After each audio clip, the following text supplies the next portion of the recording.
Hoje eu quero te convidar para entrar no livro de Tiago, a Epístola de Tiago, que fala muito intensamente sobre provações, tribulações, tentações e a fé operante e a inoperante. Como sempre, nós trazemos aqui quem escreveu esse livro, a quem foi escrito e por que foi escrito, quando foi escrito, por que ler esse livro e o que buscar nele, antes de entrarmos em Tiago 1 e 2. Ninguém sabe com certeza qual foi o Tiago que escreveu essa carta. A maior parte dos estudiosos acreditam que foi Tiago, irmão de Jesus. Gálatas capítulo 1, versículo 19, tem um registro sobre isso. As 12 tribos que acredita-se que foi direcionada esta carta, a Epístola de Tiago, pode significar as pessoas de Israel que se haviam tornado cristãs em Cristo, cristãs, ou a igreja em sentido simbólico, incluindo os cristãos judeus e os gentios. Gálatas capítulo 6, versículo 16, fala mais sobre isso.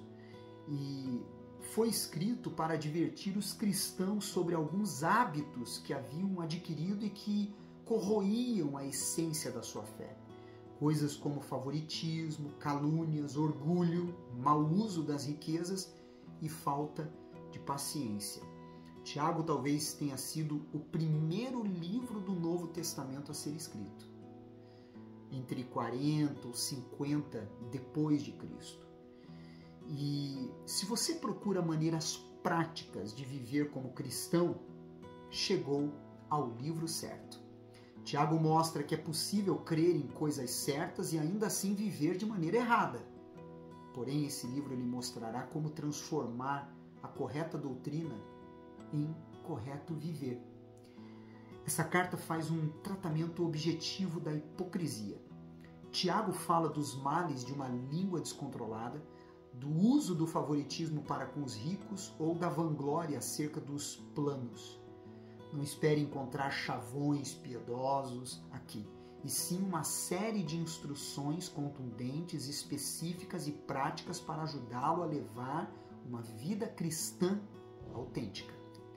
No capítulo 1, no versículo 2 ao 4, a palavra de Deus fala sobre os benefícios das provações. Meus irmãos, tende por motivo de toda alegria o passardes por várias provações, sabendo que a provação da vossa fé, uma vez confirmada, produz perseverança.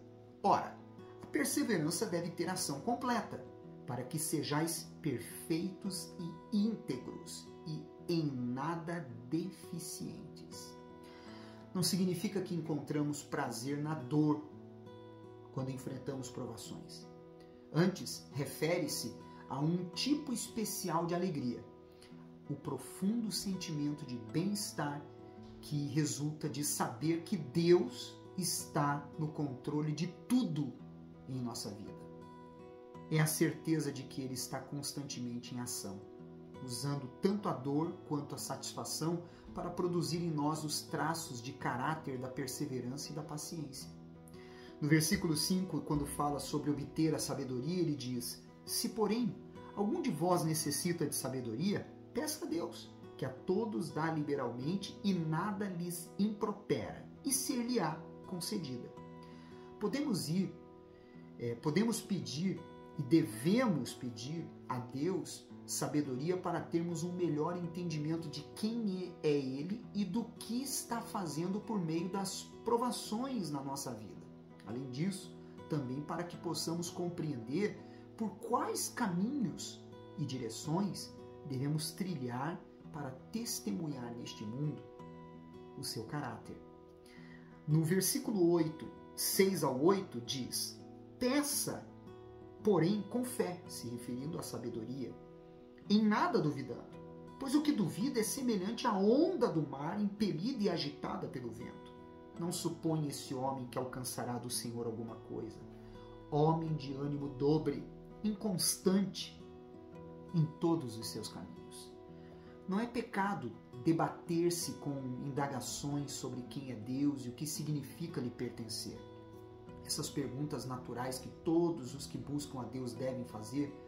Na verdade, antes, o que Tiago condena é uma atitude que questiona se é possível confiar em Deus e na sua palavra. Atitude de desconfiança e suspeita para com Deus nos envenena a mente e impossibilita a alegria que vem de Deus. Uma pessoa dominada por esse tipo de dúvida é volúvel, indefinida e, consequentemente, inconstante. No versículo 13 ao 15, quando fala sobre a origem do pecado, onde que ele se cria, diz: ninguém, ao ser tentado, diga, sou tentado por Deus, porque Deus não pode ser tentado pelo mal e ele mesmo a ninguém tenta.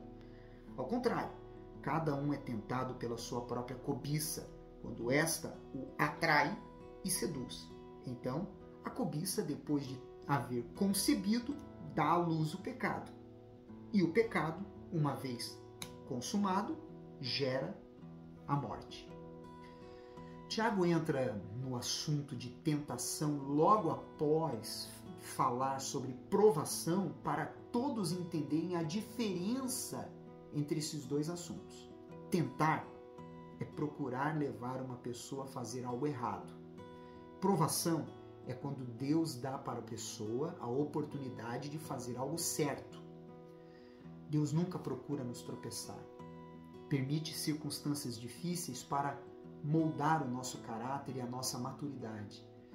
Vemos aqui o processo da queda que começa dentro do ser humano, se estende para o ato do pecado que gera, por sua vez, o salário do pecado, a morte espiritual.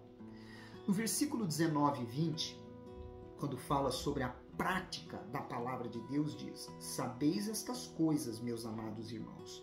Todo homem, pois, seja pronto para ouvir, tardio para falar, tardio para se irar, porque a ira do homem não produz a justiça de Deus.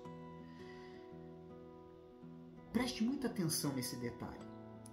Vivemos uma época em que todos estão, absolutamente, de forma geral, com os nervos à flor da pele. E é uma emoção,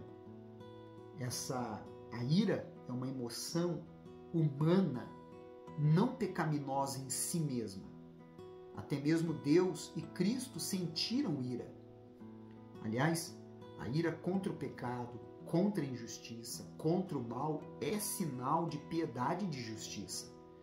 Mas a ira que conduz ao rancor, à raiva, à vingança, evidentemente é proibida e deve ser tratada rapidamente para evitar atitudes prejudiciais. No versículo 22 ele diz: tornai-vos, pois, praticantes da palavra, e não somente ouvintes, enganando-vos a vós mesmos. A linha tênue entre ouvir somente e praticar é muito próxima. Aqueles que se apoiam somente em ouvir, mas não se empenham a praticar a palavra de Deus, tornam-se religiosos. Mas aqueles que praticam a palavra de Deus tornam-se pessoas que vivem pela fé. Entendeu a diferença? Ouvir somente nos torna naturais. Praticar a palavra produz em nós o sobrenatural. No capítulo 2, no versículo 13, quando ele fala sobre nós não fazermos acepção de pessoas, ele diz: porque o juízo é sem misericórdia para com aquele que não usou de misericórdia. A misericórdia triunfa sobre o juízo. Somos julgados como julgamos os outros, porque a misericórdia que mostramos revela a misericórdia que recebemos. Os que provaram a misericórdia de Deus, naturalmente serão melhor perdoados. Os que tratam os outros com rudeza demonstram que não tiveram uma experiência de perdão. Como regra, a vida também parece provar que quanto mais misericordiosos somos para com as outras pessoas, mais somos tratados com compaixão. E para terminar, a passagem que é muito marcante, que fala sobre a fé sem obras é morta. Muitos discutem esta passagem por dizerem, mas se a fé ela tem que ter obras, então por que a graça? Por que Jesus então foi crucificado? Eu mereço alguma coisa?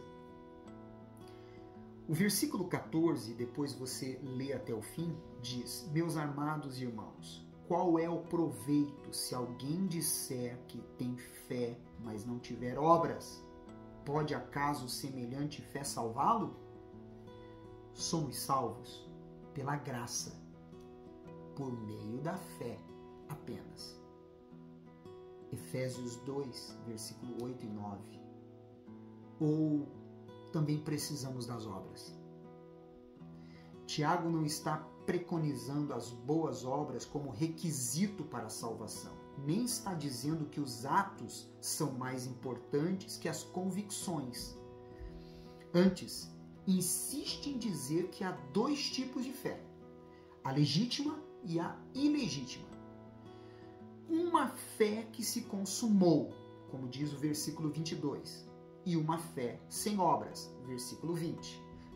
Ambos os tipos creem, em certo sentido, mas a fé legítima vai mais fundo que o correto pensar para chegar ao correto viver.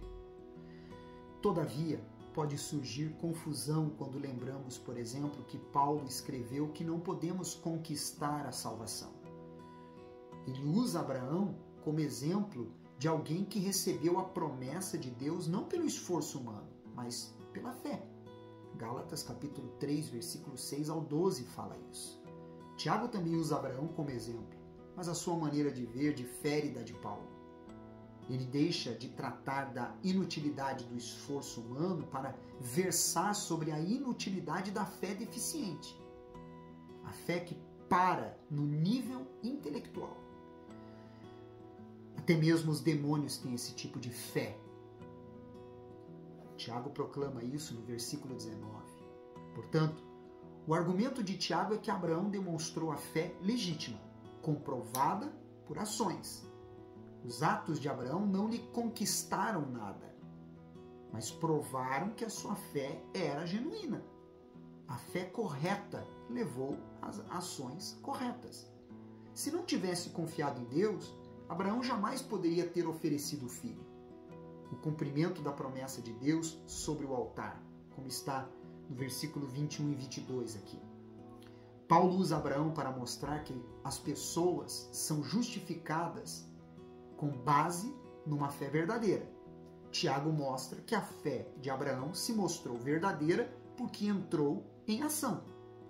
Assim, não precisamos de nada além da fé. O tipo certo de fé para sermos salvos. E o nosso comportamento mostrará de que é feita a nossa fé, se é legítima ou não. Amanhã eu continuo com você neste livro tão profundo. Não esqueça de você compartilhar aí o máximo possível este vídeo. Você é especial para Deus. Eu te espero amanhã no Devocional. Até mais.